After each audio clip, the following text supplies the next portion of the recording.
ในวันที่17 พฤษภาคม 2016 พระธานบุญยังวรจิต ประธานประเทศแห่งสาธารณรัฐประชาธิปไตยประชาชนลาวได้ลงเยี่ยมยามพื้นฐานการผลิตของเมืองนาไซทอง ซึ่งในนั้นได้ไปเยี่ยมยามบริษัท XP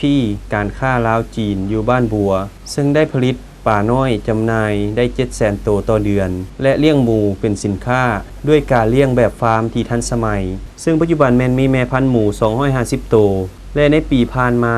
เลี้ยงหมูได้ 1,000 ตัวนอกนี้ยังมีศูนย์อบแห้งสาลีและโรงงานฆ่าสัตว์ที่ทันสมัยซึ่งจะเปิดในเดือนมิถุนายน 2016 โดยจะสามารถแยกสิ้นส่วนของสัตว์ได้200 รายการและแปลรูปเป็นผลิตภัณฑ์ต่างๆเช่น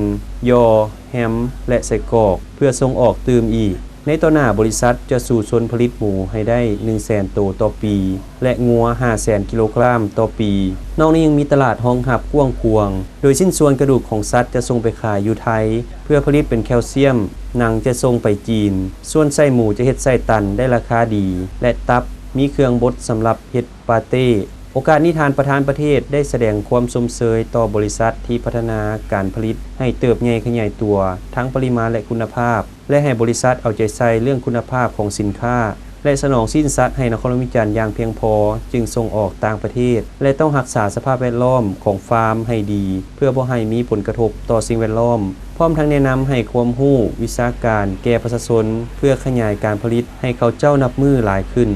จากนั้นทางประธานประเทศพร้อมด้วยคณะได้ไปเบิงสวนปลูกมันอ่อนของบริษัทลาวสุนเทียนกสิกรรมจำกัดอยู่บ้าน2ขัวกลางแซนซึ่งเป็นการลงทุนของธุรกิจเอกชนสาธารณรัฐประชาชนจีนได้มาทดลองปลูกมันอ่อนเพื่อส่งไปผลิตเป็นยาอยู่ประเทศจีนซึ่งลงทุนมาแล้ว4ปีมูลค่า$2 ล้านปัจจุบันมีคนงาน20 คนสำหรับการปลูก1 เฮกตาร์มี 3,000 เบี้ยใช้เวลาปลูก2 ปีจึงเก็บกู้ได้ซึ่งน้ำหนักของหัวมันอ่อนแม่น2 กิโลกรัมขึ้นไปและ1 เฮกตาร์จะได้ผลผลิต60 ต้นถ้าหากประชาชนปลูกเองจะมีรายรับถึง180 ล้านต่อเฮกตาร์ในระยะ2 ปีโอกาสนี้ทางประธานประเทศได้สมเสยต่อการลงทุนของบริษัทที่ช่วยสร้างเวียกเฮ็ดงานทำสร้างรายได้ให้แก่ประชาชนชาวเมืองนาไซทองและเป็นการเสริมขยายสายพัวพันร่วมมือระหว่าง2ประเทศลาวจีนตื่มอีกและยามใดประเทศลาวก็ยินดีต้อนรับนักธุรกิจจีนที่จะมาลงทุนเพื่อเสริมสร้างมิตรภาพพัฒนาเศรษฐกิจและชีวิตการเป็นอยู่ของประชาชนลาวให้ดีขึ้นและเชื่อมั่นว่าบริษัทจะเฮ็ดร่อนหน้าที่และนำเอาความหังมีผาสุกมาให้ประชาชนในของเขตนี้หลายขึ้นและในเวลาต่อมาทางประธานประเทศได้ไปเยี่ยมยามสวนปลูกต้นไม้ของกลุ่มบริษัทคำไพสมสนะที่บ้านนายางซึ่งมีเนื้อที่ถึง 10,000 เฮกตาร์โดยจะสร้างเป็นสถานที่ท่องเที่ยวธรรมชาติที่ดึงดูดแขกคนทั้งภายในและต่างประเทศเพราะเป็นแหล่งท่องเที่ยวที่มีความสวยงามเรียบตามสายภูผนังและติดพันกับห้องหอยประวัติศาสตร์การเคลื่อนไหวของผู้นำในสมัยต่อสู้กู้ชาติอีกด้วยมื้อนี้ข้าพเจ้ามีความรู้สึกดีใจหลายที่สุดแหละเทียบอย่างบ่ได้เนาะเพราะว่าการนำระดับ